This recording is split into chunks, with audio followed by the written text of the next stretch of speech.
রাষ্ট্রপতি আব্দুল হামিদ বাংলাদেশে ফিরে এসেছেন। বেশ কিছুদিন আগে তিনি যখন চিকিৎসার জন্যে থাইল্যান্ডে গেলেন, তখন তার সেই থাইল্যান্ড গমনকে কেন্দ্র করে সারা বাংলাদেশে তোলপাড় তৈরি হয়ে গেল।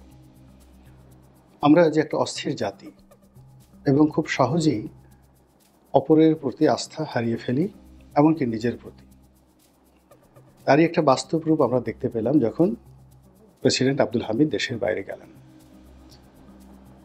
একথা স্পষ্ট যে তিনি দেশের বাইরে যখন গিয়েছিলেন, তখন দেশের সর্বময় কর্তৃত্ব যাদের হাতে বা যার হাতে, নিঃসন্দেহে তারা এই বিষয়টি ওয়াকিবহাল ছিলেন।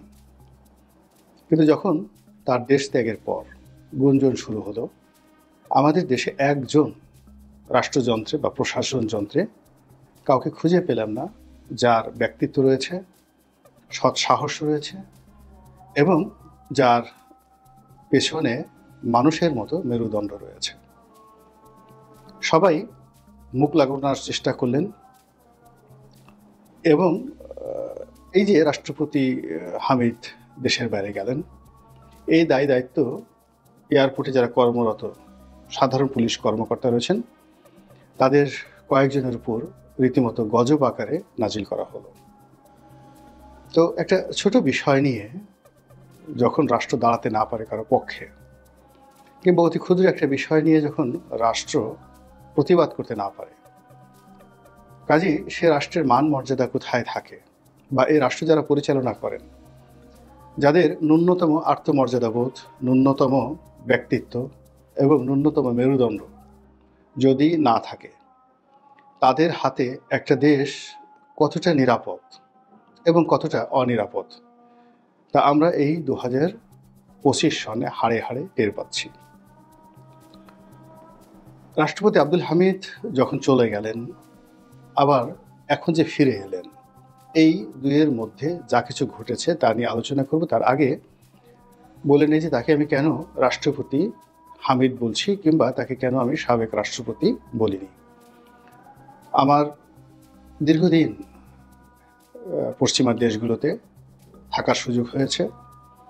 সেখানে যৎসামান্য সে দেশের রাষ্ট্র, অর্থনীতি, রাজনীতি নিয়ে পড়াশোনা করার সুযোগ হয়েছে সেই দেশেরই রাষ্ট্রীয় মদদে, অর্থাৎ রাষ্ট্রীয় স্কলারশিপে।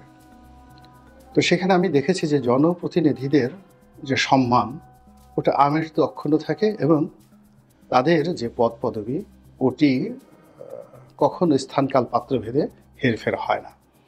যেমন ধরুন একজন সিনেটর সাবেক, আমাদের দেশে সাবেক বলি, বা একজন মন্ত্রী বা এমপি সাবেক, কিন্তু আমেরিকাতে ওটা বলে না, ইউরোপে ওটা বলে না। যেমন তারা বলে সিনেটর জন, তো দেখা গেল তিনি 10 বছর আগে সিনেটর ছিলেন। কিংবা বলা হয় প্রেসিডেন্ট ক্লিন্টন, প্রেসিডেন্ট বুশ, কিন্তু তারা এখন আর প্রেসিডেন্ট নন। তো তারা তাদের যে রাজনৈতিক ব্যক্তিত্ব, সেই রাজনৈতিক ব্যক্তিত্বকে ওইভাবে সম্মান করেন। কিন্তু আমরা তৃতীয় বিশ্বের যেমন মানসিকতা, আমরা হলো যে যখন আমরা ইন চেয়ারে থাকি, ক্ষমতায় থাকি, তখন আমাদের পায়ের কাছে সবাই লুটোপুটি খায়। আর যেই মুহূর্তে আমরা ক্ষমতা হারাই রাজনীতিবিদরা, অমনি তার যে একটা স্বাভাবিক অবস্থান আছে, তিনি যে একটা মানুষ বা তার একটা সামাজিক রাজনৈতিক পরিচয় আছে, সব ভুলে গিয়ে তাকে আমরা যতটা অপদস্থ করা দরকার ঠিক ততটাই অপদস্থ আমরা করে ফেলি। তো আপনি যদি পশ্চিমা গণতন্ত্রের ধারক বাহক হন, তাহলে আমাদের দেশে অতীতে যারা প্রেসিডেন্ট ছিলেন, ইনক্লুডিং খন্দকার মোশতাক, তাদেরকে প্রেসিডেন্ট হিসেবে সম্বোধন করতে হবে। প্রেসিডেন্ট জিয়া, প্রেসিডেন্ট শেখ মুজিবুর রহমান, এভাবেই বলতে হবে। তো যাই হোক, সেই কালচারে আদিষ্ট হয়েই বা অদিষ্ট হয়ে বা প্রভাবিত হয়ে আমি জনাব আব্দুল হামিদ সাহেবকে প্রেসিডেন্ট হামিদ বলে সম্বোধন করলাম। দ্বিতীয়ত, তিনি যখন গেলেন, তিনি আমাদের এই জাতির জন্য যে সেবা করেছেন, বৃহত্তর ময়মনসিংহ, কিশোরগঞ্জ এবং কিশোরগঞ্জ ময়মনসিংহের সাথে সংশ্লিষ্ট আরও কিছু ভাটি অঞ্চল, বিশেষ করে সুনামগঞ্জ, এই অঞ্চলে 1969 থেকে আজ অবধি জনাব আব্দুল হামিদ একটি ব্র্যান্ড নেম। ওনার মতো সুনাম, সুখ্যাতি, জনপ্রিয়তা এই বৃহত্তর অঞ্চলের দ্বিতীয় কোনো ব্যক্তি জীবিত নেই। ওনার আগে যদি কেউ থেকে থাকেন, যেমন সুরঞ্জিত সেনগুপ্ত ছিলেন, আব্দুস সামাদ আজাদ সাহেব ছিলেন, জাতি শ্রদ্ধা করে তাদেরকে স্মরণ করে। আওয়ামী লীগ নেতা আব্দুল মান্নান সাহেব ছিলেন, অত্যন্ত টাঙ্গাইলের মান্নান সাহেব, খুবই সম্মানিত ব্যক্তি ওই বেল্টের। কিন্তু জীবিত ব্যক্তির মধ্যে জনাব আব্দুল হামিদ সবচেয়ে জনপ্রিয়, সবচেয়ে গ্রহণযোগ্য এবং একটা জীবন্ত ইতিহাস, জীবন্ত কিংবদন্তি। তো এই মানুষটি 7বার 8বার জনগণের ভোটে নির্বাচিত হয়েছে। আপনারা যারা রাজনীতি করেন, চোখে পানি এসে যায়।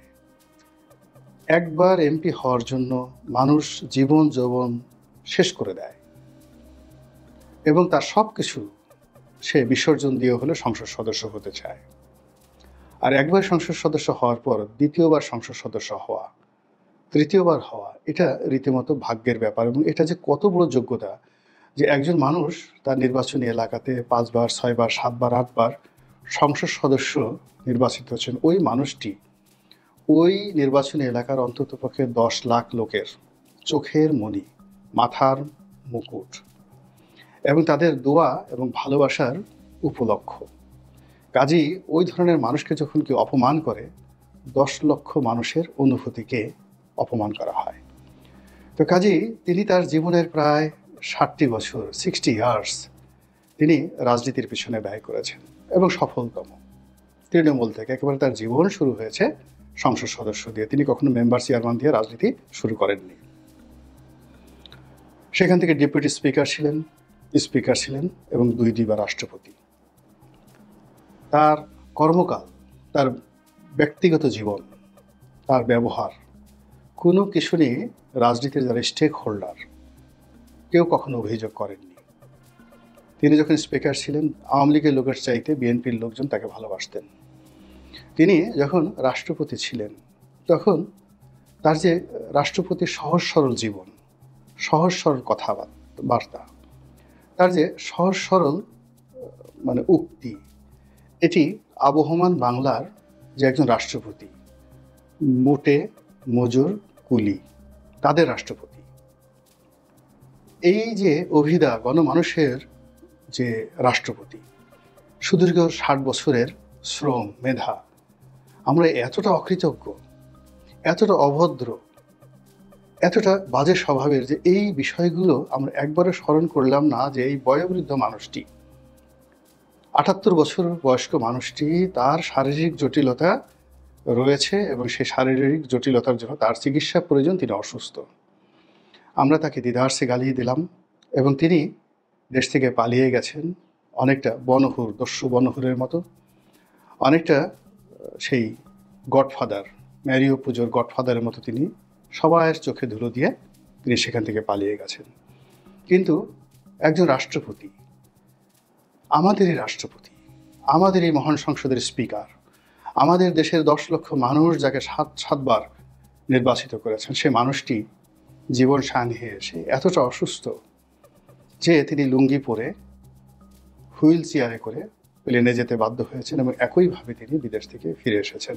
আমরা একটি বারের জন্য আমরা আমাদের মানবতাকে জাগ্রত করিনি, মনের দুয়ারকে উন্মুক্ত করে তাকে দেখার চেষ্টা করিনি। এই গেল এক। এই অপরাধের কারণে কিন্তু আমরা দিনের পর দিন, বছরের পর বছর আমরা খারাপ শাসক দ্বারা শাসিত হয়েছি। আমরা সবসময় বলি অমুকে ফেরাউন, অমুকে সুদখোর, অমুক, কিন্তু এগুলো কেন হচ্ছে? মূল কারণ হলো আমরা সত্য কথাটি সঠিক সময় বলতে পারছি না, সত্যের পক্ষে দাঁড়াতে পারছি না। আমরা সবসময় হলো বাতাস যেই দিকে সেই দিকে আমরা পাল তুলে নৌকা চালিয়ে দিচ্ছি। রাষ্ট্রপতি হামিদের ক্ষেত্রে আমরা যে অন্যায় করেছি, জুলুম করেছি, অবিচার করেছি, তিনি তার সেই অসুস্থ শরীর নিয়ে আবার বাংলাদেশে এসে তিনি আমাদেরকে শিক্ষা দিলেন, সব মানুষ পালায় না, সব মানুষের জন্য পালানো শোভা পায় না। দ্বিতীয়ত, তিনি কে? তিনি সেই ডক্টর মোহাম্মদ ইউনূসের মতো কোনো পিএইচডি ডিগ্রি হোল্ডার নন। তিনি দেশ বিদেশ থেকে কোনো ডিগ্রি প্রাপ্ত অতি পণ্ডিত ব্যক্তি নন। তিনি আমাদেরই রাষ্ট্রপতি, আমাদেরই হামিদ ভাই। তিনি আলু ভর্তা দিয়ে ভাত খান, মাছের ঝোল দিয়ে, গুঁড়ো মাছের ঝোল দিয়ে ভাত খান এবং ভাটি অঞ্চলের কথায় কথা বলেন, কিশোরগঞ্জের ভাটি অঞ্চলের ভাষায় কথা বলেন। তিনি সেই ব্যক্তি, জীবনের শুরু থেকে সেই পর্যন্ত একটা আদর্শ তিনি ধারণ করে রেখেছেন। লোভ এসেছে, লালসা এসেছে, কামনা এসেছে, বাসনা এসেছে, যেগুলো ব্যক্তিগত এবং গোপনীয়, সেটা তার একান্ত ব্যক্তিগত বিষয়। কিন্তু জাতির কাছে তিনি কখনো বেঈমান, তিনি কখনো মুনাফেক, তিনি কখনো মীর জাফর এই অবস্থায় তিনি নিজেকে তুলে ধরেননি। প্রেসিডেন্ট জিয়া তাকে এমপি বানানোর জন্য, মন্ত্রী বানানোর জন্য বহুবার তাকে অফার দিয়েছেন, কিন্তু বঙ্গবন্ধু লাশের উপরে, বঙ্গবন্ধু রক্তের সঙ্গে বেইমানি করে, বঙ্গবন্ধু লাশের উপর দাঁড়িয়ে তিনি সেই মন্ত্রী পরিষদে যোগদান করতে চাননি। খন্দকার মুশতাক তাকে প্রস্তাব দিয়েছিলেন মন্ত্রী হওয়ার জন্য, তিনি যাননি। এরশাদ সাহেব রীতিমতো তার উপর জুলুম করেছেন তাকে নেওয়ার জন্য, কিন্তু অন্য সব আওয়ামী লীগ নেতা বা বিএনপির নেতার মতো তিনি ক্ষমতার পিছনে ছুটেননি। তিনি তার নীতি নিয়ে, তিনি তার আদর্শ নিয়ে একটা জায়গাতে আছেন। আপনি তাকে ভালো বলতে পারেন, মন্দ বলতে পারেন, তিনি তার মতো জায়গাতে আছেন। তিনি কখনোই সুবিধাভোগী ছিলেন না, তিনি সুবিধার পেছনে ছুটেননি। দল যখন ক্ষমতায় এসেছে, দল থেকে পুরস্কৃত করেছে, সেটা আলাদা বিষয়, কিন্তু তিনি কোনো অবস্থাতেই কারো দুধের মাছি হওয়ার জন্য তিনি ছুটোছুটি করেননি। একটা মানুষের জীবনের ৭৬-৭৮ বছর এভাবেই চলে গেছে। তার বঙ্গভবন তিনি যখন ছিলেন, ও বঙ্গভবন কিশোরগঞ্জের মানুষের জন্য খোলা ছিল, ওই বঙ্গভবন সাধারণ মানুষের জন্য খোলা ছিল।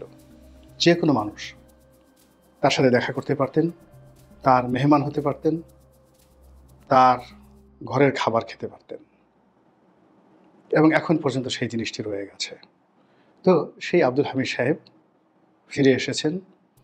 আমি তার দীর্ঘায়ু কামনা করি, তার সফলতা কামনা করি, এবং মনে করি যে তার মতো মানুষ এই বাংলায় আরও বেশি বেশি জন্ম নিক, স্রোতের প্রতিকূলে দাঁড়িয়ে থাকুক, ফাঁসির মঞ্চে গিয়ে সত্য বলুক, এবং সমস্ত লোভ লালসাকে পায়ে মারিয়ে সত্য এবং ন্যায়ের পক্ষে অবিচল থাকা যে মানুষগুলো, তারা জনাব আব্দুল হামিদ, আমাদের মহামান্য রাষ্ট্রপতি আব্দুল হামিদ, তার জীবন থেকে এবং জীবনের আদর্শ থেকে শিক্ষা গ্রহণ করুক, এই হোক আমাদের ব্রত।